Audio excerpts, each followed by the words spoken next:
on the signal. The teams will break away, and soon the action will be underway.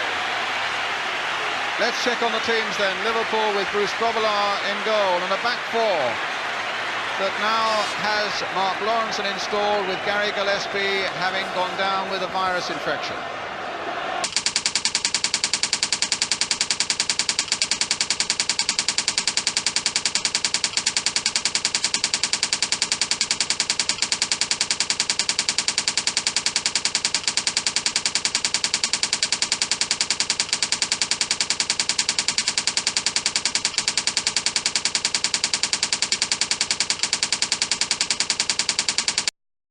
Good afternoon, ladies and gentlemen.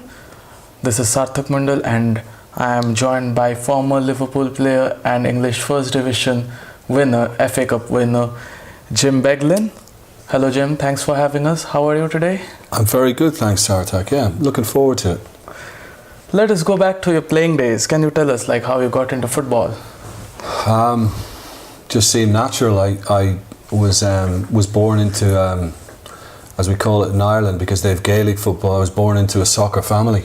My dad played League of Ireland football, and my older brother liked football, so they influenced me into it. And when I look back now at photographs of when I was little, in practically every one there's a ball somewhere. So it just seemed the most natural thing in the world for me to just to keep playing football, and I did, and then progress from there. I mean, when it happened, you will be a pro footballer. When did it happen to you? Well, in my mid-teens, I began to develop. I thought I might be a more attacking player, and I think realised as we progressed through the ages that maybe I was better in a more defensive position. I started as a left winger, and then I went to what was kind of a midfield position, left half it was called back then, so inside left type position. And then I ended up playing as a centre back, and I was better really at defending things as I was. I hadn't got the footwork, the necessary skill to be able to go on the attack. So I slowly drifted from front to back, and by the time I got to about 14, 15, I was a centre back, and I began to get some recognition then. I had a provincial call up to play for my province, which is Munster in Ireland, and also then I started having trials with national teams, underage national teams, under 17, and it took off from there. I mean, I remember, I read it on the internet because I was not born then. You toured New Zealand with the League of Ireland 11, if I'm not wrong. Yeah, I remember we went on a tour of New Zealand because they had qualified for the 1982 World Cup in Spain, and we played them 5 times on both islands in New Zealand, and that was a League of Ireland select team. At the time there was a manager, one of the best teams in Ireland was a team called Dundalk, and they did well recently in Europe, in the Europa League. They managed to get into the group stages, and the manager of that team was our manager for the League of Ireland select team, so he tended to pick a lot of Dundalk players, which frustrated me a little bit, but nonetheless it was all part of my learning experience, and being able to take my game on to another level. I mean, in your playing career as your professional player, what is your high point? I mean, that's easy, and probably because it was followed by a low point fairly quickly. But winning the double in '86, that's stands out an absolute mile for me. I mean, I was fortunate to play in a European Cup final the year before, but obviously that was a tragic night at the Heysel in 1985, and I think that was kind of erased from the record in many ways, because people didn't like reflecting back on that. It was a horrible night, and I'll certainly never forget it. We went out to try and win the game at the time, but when we realised the full extent of what had happened afterwards, we were all appalled, and football didn't matter.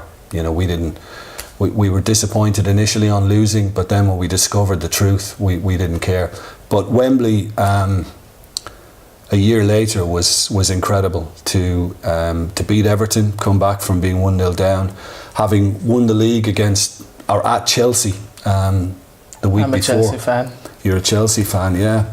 I was a Chelsea fan as a kid too, but my allegiance tended to change once I began to play against them. But yeah, that final week we played at Stamford Bridge and we managed to win 1-0, and that ensured that Everton couldn't catch us.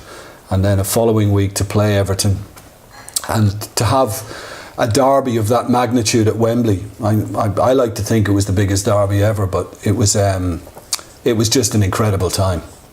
I mean, if you were given the opportunity to play in any other position apart from left back or left half, you can say, what will be the position? Well, I started as a left winger, but I wasn't good enough.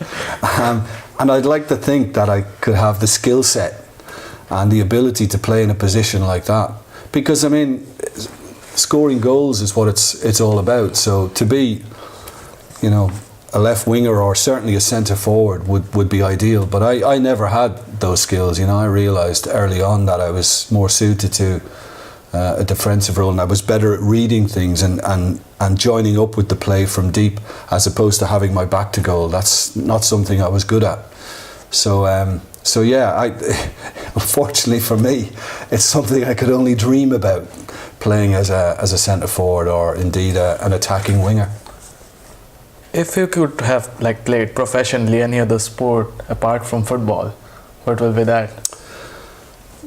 In my teens, I played a lot of tennis, and I would have said tennis back then. But once I retired, golf became my competitive release, and I was kind of drawn into the world of golf. Golf does that to you, because you can hit 10 bad shots and then you can hit a shot like a pro would hit, and you think, well, if I can do that now, I can repeat it. So it brings you back and it makes you want to try and produce that more and more. So yeah, it would have been golf, and golf as well, completely different to football in terms of you have a whole team that can rescue you. I could have a bad day or a bad night, and yet my teammates bail me out.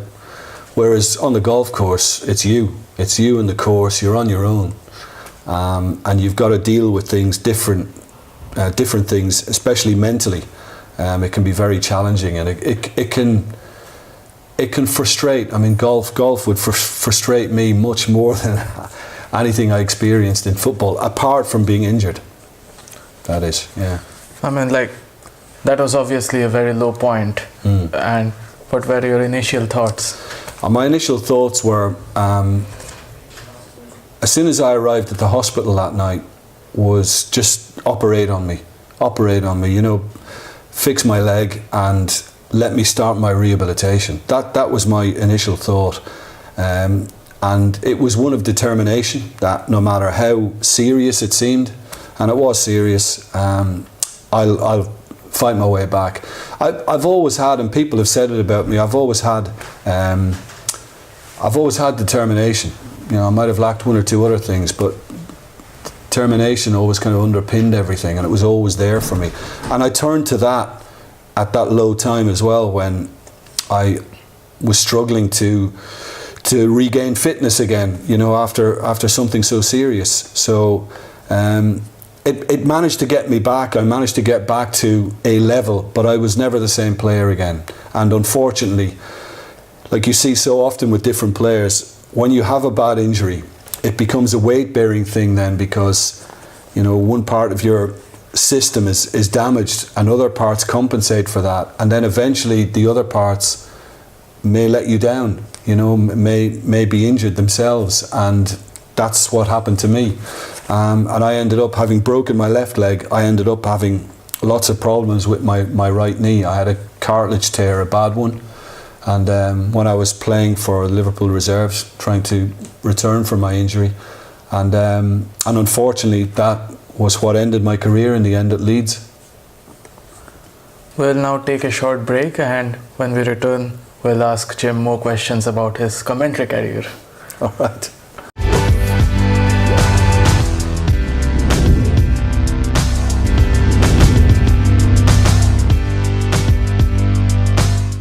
Hello, ladies and gentlemen, welcome back.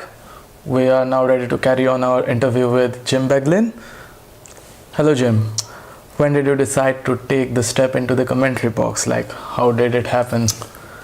Well, following on from my injury, or injuries, I should say, and the fact that I had to retire at Leeds, while I was injured for a spell, people who had interviewed me in Ireland, for example, there was a radio commentator called Gabriel Egan, and he had interviewed me after Ireland games, and he put it to me that I should work on some of the Ireland games for the radio, to do some co-com with him while I was injured, and still hoping to get back to the same level with club and country.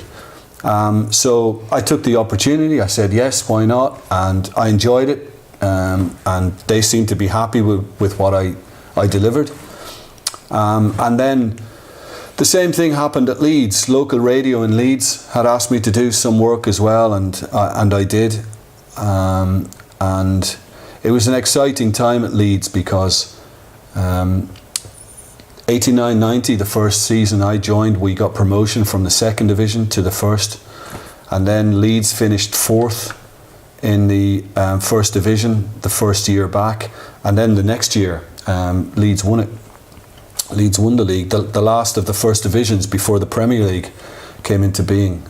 So it was a great time, and I'd also been asked by RTE Radio to do some reporting on Leeds games, so I did that, and it just began to grow. I was at Leeds one day working for RTE in Ireland, and somebody asked me would I do a piece for BBC Radio 2, as it was then. It's now 5 Live has taken all the football, but it was Radio 2, and I did a piece with John Inverdale in the studio, and a Sky producer heard me, and then I was asked to do some stuff for Sky Television, and it just went from there. And I realised soon after that my time was up as a footballer, that I had to retire, and Herd Wilkinson, the manager at the time, said to me, why don't you pursue a career in the media? Why don't you have a think about that? And because you seem to be good at what you've delivered. So, and I thought I wasn't expecting that, and it was something out of the blue, and he just gave me food for thought, and I went down that route. You have shared the commentary box with some of the best names in the industry. Who do you enjoy commenting the most? See, that's a really unfair question. I mean, like, you surely have your choices. Do you know what? I've been very, very lucky, because I've been fortunate enough to work with, as you said, some terrific professionals, and I'm happy to say that I actually got on really well with them all. I realised after a while that you have to, whether you kind of like somebody or not necessarily you don't, whether you get on with somebody better or get on with somebody less, you have to find a rapport, you have to find a relationship, a way of working together, because I think it comes across better to the audience. And I realised that early, that I was never going to be confrontational with any of my commentators. Yeah, now and again they might disagree with something you'd said, or I might disagree with what they'd said, but you can do it in a mannerly way, in a polite way, without necessarily making it controversial. And I must admit that everybody I've worked with have all been just very professional and very friendly, good people, from George Hamilton in Ireland, Gabriel Egan, I mentioned, the radio commentator, and then the television commentator, George Hamilton, and then into England with Rob Hawthorne back in the day with the BBC, John Champion, Peter Drury, and then into television with Clive Tilsley then came in, and of course Peter and John were doing television by then. I've worked a bit with Martin Tyler too, and they're all just very good at what they do, and I learned an awful lot off of them. They have a completely different role to what I do. My role is much more analytical, but I could learn lots and lots of little things that they were doing that I could transfer to my role, even though it was different. And and so it really helped my career.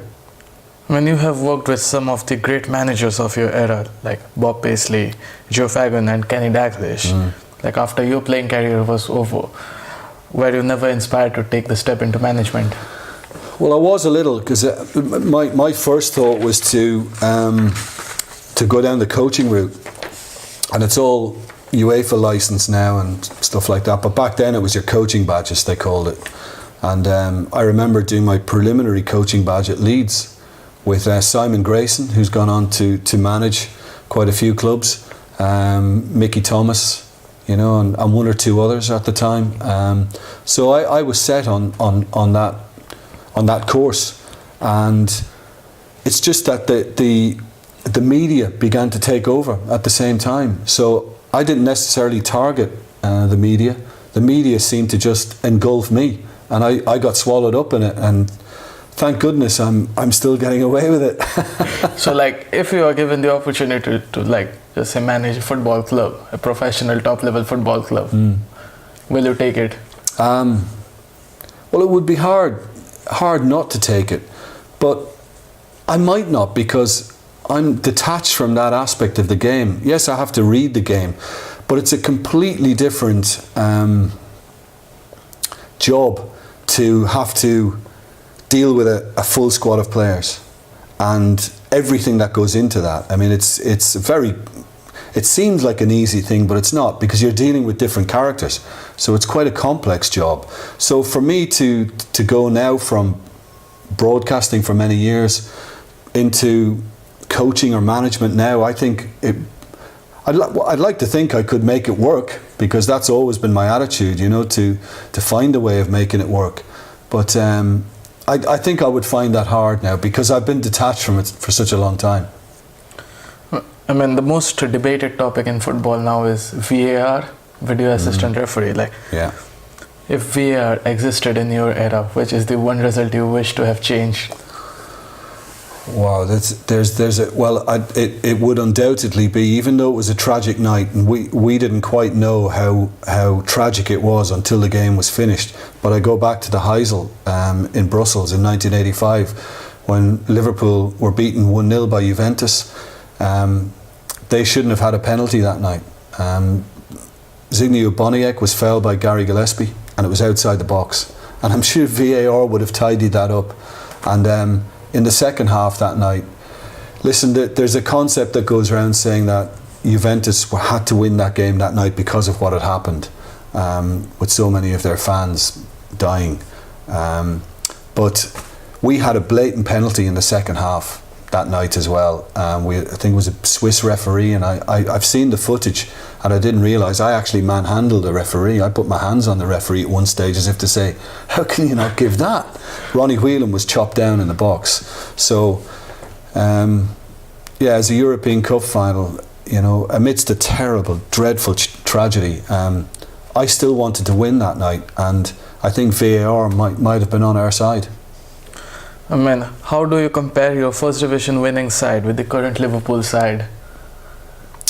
I'd like to think we'd give them a very good game, because there are obviously differences in the game now. The game evolves and things change.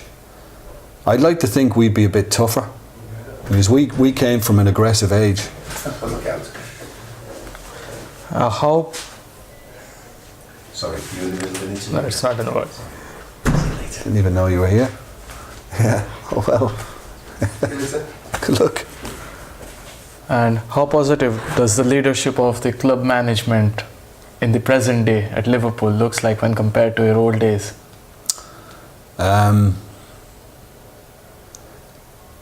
The current management, I mean, Jurgen Klopp, I'm a big fan. I'm a big fan of Jurgen Klopp. There have been one or two managers, and I'm not going to mention any names, who did things differently, and I didn't think it was the Liverpool way.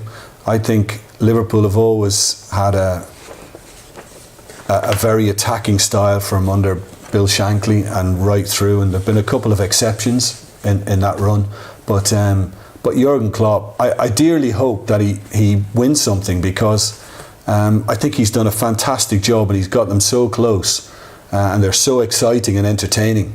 that I just hope they can, manage to get that win behind them, get that trophy in the cabinet, and then possibly take it on from there. But I think he's got great charisma, and I think he really knows what he's doing, and I think he's excited the club again. I think he's electrified the club again, and it'd be nice to see that end in a trophy win.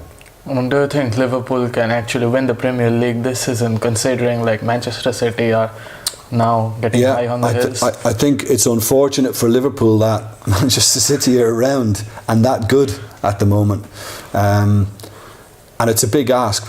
Do I think Liverpool have enough to win the Premier League this year? Yes, I do. But I think they're going to have to produce a run-in like I experienced. I mean, Everton and Liverpool, when I was fortunate enough to win it, were neck and neck all the way, and we managed to pip them eventually. And I think we won 11 and drew one of our last 12 games.